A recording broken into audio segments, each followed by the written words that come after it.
It's like the cruelty is fucking insane, dude.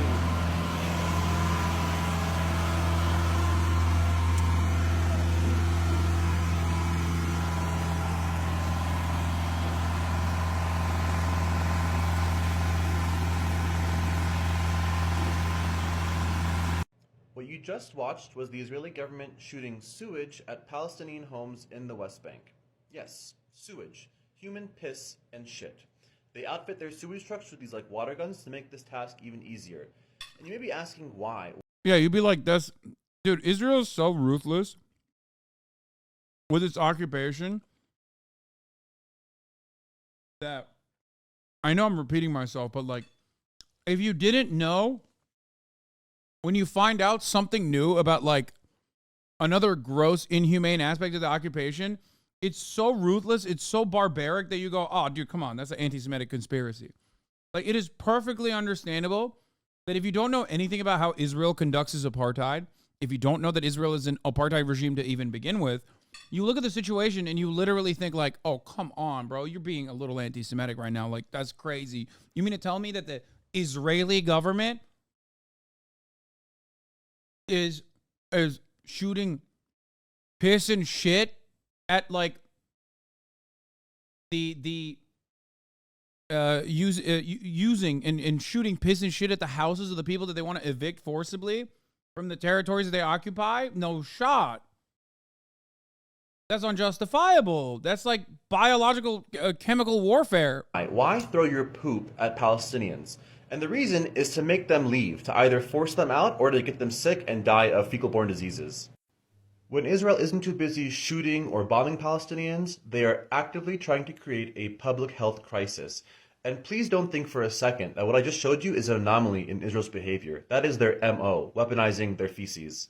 Up at the top of this hill is the Ariel settlement, an illegal Israeli settlement.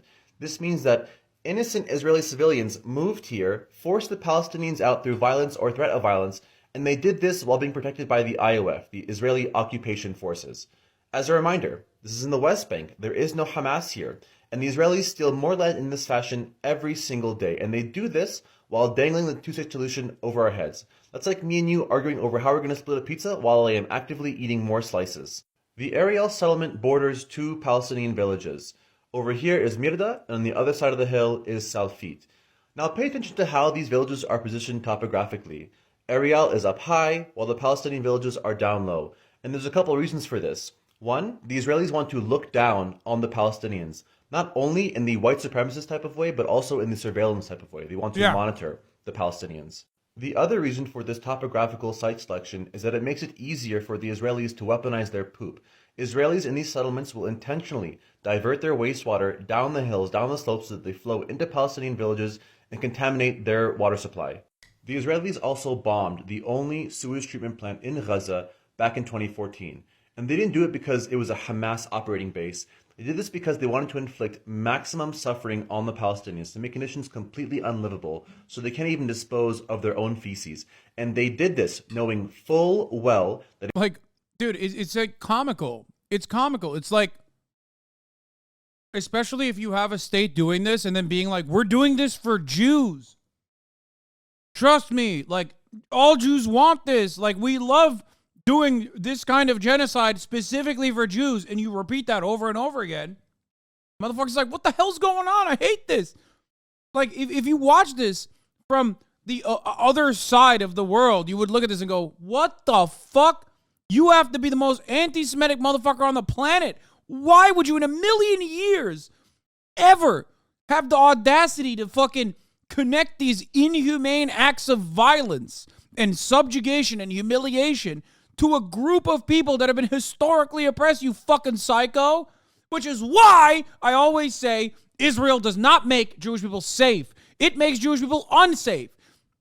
You are safer as a Jewish person in the United States of America than you are in Israel. Because guess what? There aren't fucking rockets being lobbed in your head when you're in New York, unless it's 9/11.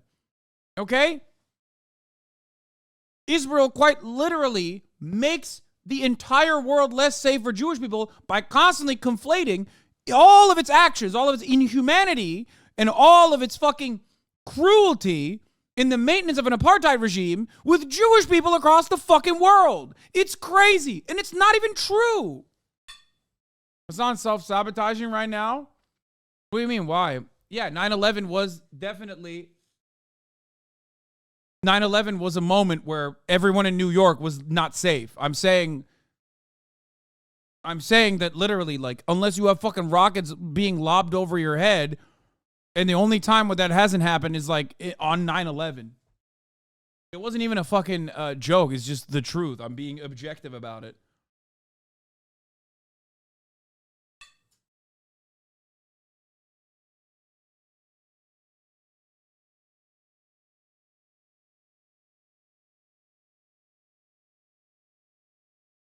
Anyway.